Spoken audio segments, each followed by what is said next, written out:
The GDP sucks. This is the real deal behind America's economy. What's up, everyone? It's your boy Chris Correa here, and today I got a hot topic for you. We're diving into the real story behind the U.S. economy. Now, follow me for a moment. This is really important. You guys all hear the headlines about how everything's great, right? The GDP is up. The job market is looking great. The stock market is booming. Unemployment is down. All of this stuff. But let's take a closer look. All right. Let's look at the big question here. All right. And the big question that I want to ask this week is, how come the West, America, with a huge advantage, why can't we win the war against Russia? Why can't America, the most richest and most dynamic country ever, why can't we pay our bills, right? We're talking $35 trillion in debt that's being handed down to our kids, to our grandkids.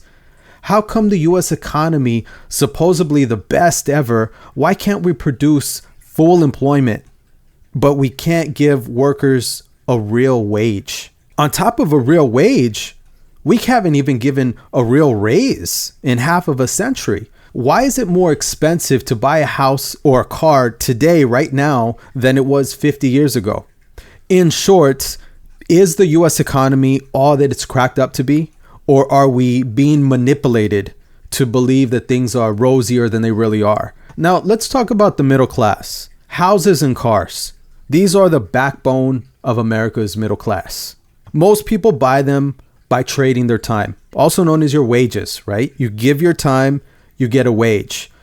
But the problem is that it's taking more and more time to afford these basic things. People have less time left over. They're becoming poor in what really matters, which is time, right? Sure, houses and cars are supposed to be higher quality now than they were in the 1970s. And some economists say these hedonic improvements justify the higher prices. But if they're better, it's because of technology, right? Tech advances has made things better. Cars have more electronics. They're set to be safer, faster, more economical, all of these things. So why are things more expensive then? You would think that technology making things better would also make them cheaper, right? Factories are more advanced.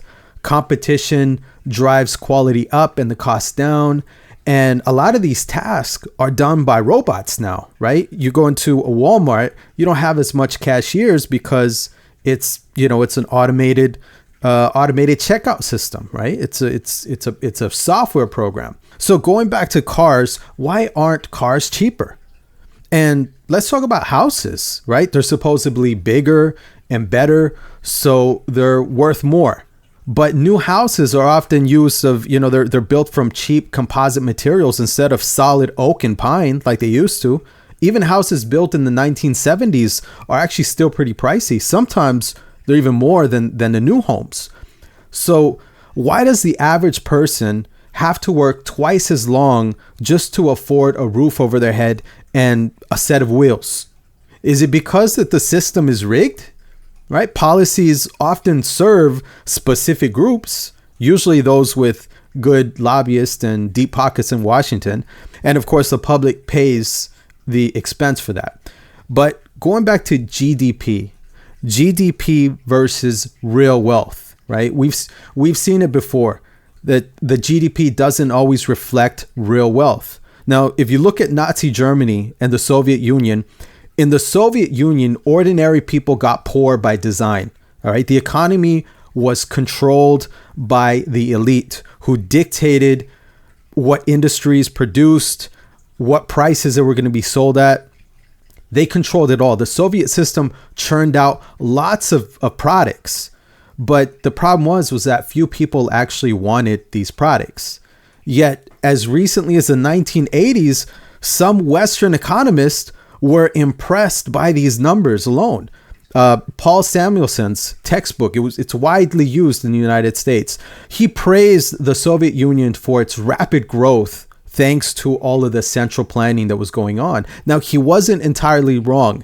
The GDP numbers did show growth, but you were basically counting meaningless stats. Now, going to the Nazi economy, The Nazi economy was capitalist, but it was heavily influenced by the government.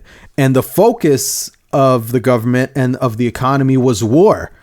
You had orders for tanks, orders for planes, uniforms. It kept the factories very busy.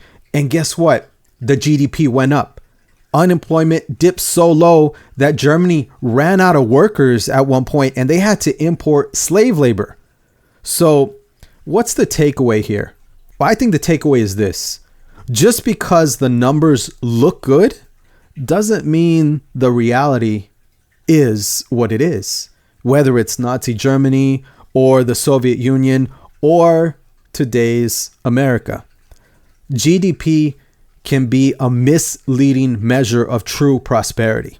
So what do you think, kids? What are your thoughts on all of these headlines that talk about how strong the economy is? Can you guys buy a house, a car? Is it easier now because the economy is doing so great? Do you think that things are as rosy as the news is telling all of us? I really would like to know what you guys think. I'd love to hear your comments or actually read your comments and really understand, what do you guys think? How is life in America? How has that been working out for you guys? Now, until next time, I'm going to catch you on the next video, and I'm going to continue to navigate these complex financial topics that we're talking about that really are actually quite simple. It's just the verbiage is sometimes designed to make things seem more fancier than they really should. But remember, dig deeper than the headlines. Understand that the flashy numbers don't always tell the full story. And always, always, always question the system, because sometimes it really is rigged. Stay informed, stay engaged, and let's build a better future together. Peace out, guys, and I'll catch you on the next video.